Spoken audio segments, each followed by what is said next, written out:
السلام علیکم ورحمۃ اللہ، میں ہوں بلال ساجد اور ہم بات کریں گے جاوید آفریدی کے حوالے سے، وہ اپنے پشاور زلمے والے جاوید آفریدی۔ اچھا، پاکستان کے حوالے سے نا میری ایک آبزرویشن ہے، میں ہمیشہ یہ بات کہتا ہوں کہ جو شخص بہت خشوع و خضوع کے ساتھ پاکستان کا ذکر کرتا ہے اور بات بے بات اس بات کا اظہار کرتا ہے کہ یار مجھے پاکستان سے، پاکستان کی دھرتی سے بہت زیادہ محبت ہے، ہم تو اس دھرتی کے بیٹے ہیں جی، ہمارا پاکستان کے علاوہ ہے ہی کیا، جو بار بار اس بات کا اظہار کرتا ہے نا، میں اکثر اپنے دوستوں سے کہتا ہوں کہ یار انہیں کوئی لمبا ہی ہاتھ مارا ہے۔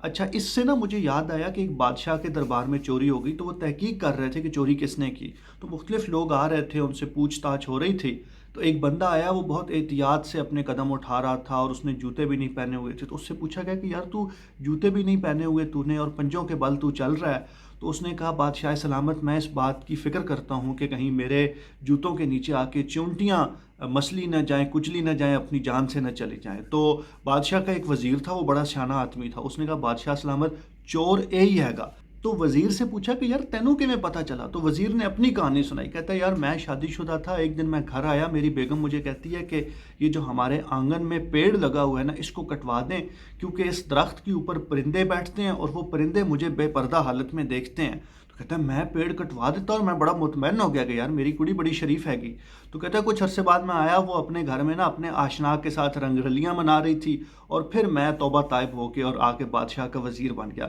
تو بات یہ ہے کہ جہاں پہ بہت زیادہ احتیاط ہوگی، جہاں پہ ایک خواہ مخواہ کی ایک عاجزی ہوگی، اس کا اظہار ہوگا، انکساری ہوگی، وہ جو میں نے کہا نا پاکستان کے حوالے سے بات بے بات جو لوگ اس بات کا اظہار کرنا ضروری سمجھیں کہ یار ساڈے کول پاکستان تو علاوہ ہے گا ہی کہ، اور ہمارے پاس جو کچھ ہے وہ پاکستان ہے اور ہم اس دھرتی کے بیٹے ہیں، تو یار انہوں نے کوئی بہت لمبا ہاتھ مارا ہے۔ اچھا، یہ بات مجھے یاد اس لیے آئی کہ جاوید آفریدی صاحب کے حوالے سے آج صبح سے ایک خبر گردش کر رہی ہے، اور ہم اس خبر کے دونوں پہلوؤں پہ آپ کے سامنے ڈیٹیلز رکھیں گے۔ خبر یہ ہے کہ جاوید آفریدی صاحب کی کمپنی ہے، اور یہ کمپنی چین سے گاڑیاں امپورٹ کرتی ہے، اور امپورٹ ایکسپورٹ کے کاروبار میں آپ کو پتہ ہے جو شخص بھی انوالو ہے نا، اس نے کہیں نہ کہیں ملک کو چونا ضرور لگایا ہے۔ تو جاوید آفریدی صاحب کی کمپنی کے حوالے سے خبر یہ چل رہی ہے کہ انہوں نے چائنا سے گاڑیاں امپورٹ کی ہیں اور اس میں انڈر انوائسنگ کی ہے۔ اچھا، انڈر انوائسنگ اس لیے کرتے ہیں کہ آپ نے کسٹم میں تھوڑا ٹیکس دینا پڑے، یعنی اگر آپ 1 کروڑ کی گاڑی خرید رہے ہیں ریئل پرائس پہ، تو آپ 50 لاکھ لکھوا لیں، 25 لاکھ لکھوا لیں،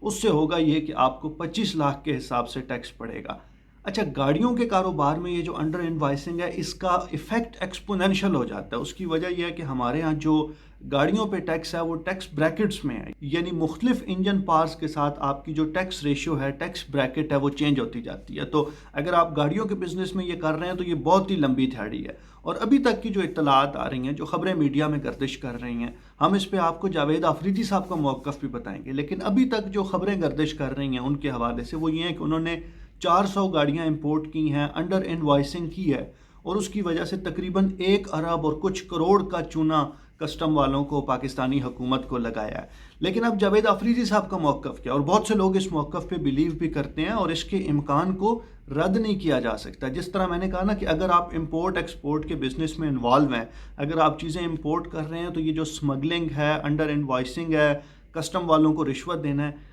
یہ سارے جرائم ایسے ہیں جن کے امکانات بہت زیادہ ہوتے ہیں، آپ ان امکانات کو رد نہیں کر سکتے، بلکہ سچی بات یہ ہے کہ اس سسٹم میں موو کرنے کے لیے آپ کے پاس ان کے علاوہ کوئی دوسرا آپشن بچتا نہیں ہے۔ لیکن اس کے مقابلے میں جو دوسرا امکان ہے نا، اس کو بھی رد نہیں کیا جا سکتا، اور جاوید آفریدی صاحب یا ان کے چاہنے والے، جاوید آفریدی صاحب کا اپنا موقف بھی آ گیا اور ان کے چاہنے والے بھی اس موقف سے اتفاق کرتے ہیں۔ ان کا کہنا یہ ہے کہ وہ اس بزنس میں، گاڑیوں کے بزنس میں نئی نئی انٹری مار رہے ہیں، اور وہ لوگ جو پہلے سے اس بزنس پہ چھائے ہوئے ہیں، بالخصوص 3 کمپنیز ہیں پاکستان میں جنہوں نے اس بزنس پہ اپنی منوپلی بنا رکھی ہے، ہونڈا ہے، سوزوکی ہے، ٹویوٹا ہے، تو یہ کسی بھی حوالے سے نہیں چاہتے کہ کوئی دوسرا آئے۔ تو بہت سے لوگ یہ سمجھتے ہیں، اور اس امکان کو رد نہیں کیا جا سکتا، کہ یہ جو خبریں ہیں یہ جاوید آفریدی صاحب کے مخالفین اور بالخصوص یہ جو آٹو مافیا ہے اس کی جانب سے پلانٹ کی گئی ہوں۔ لیکن پرابلم یہ ہے کہ گاڑیوں کی خرید و فروخت میں پبلک پرسیپشن سے زیادہ ادارے انوالو ہوتے ہیں، تو اگر ان کی طرف سے پلانٹ بھی کی گئی ہیں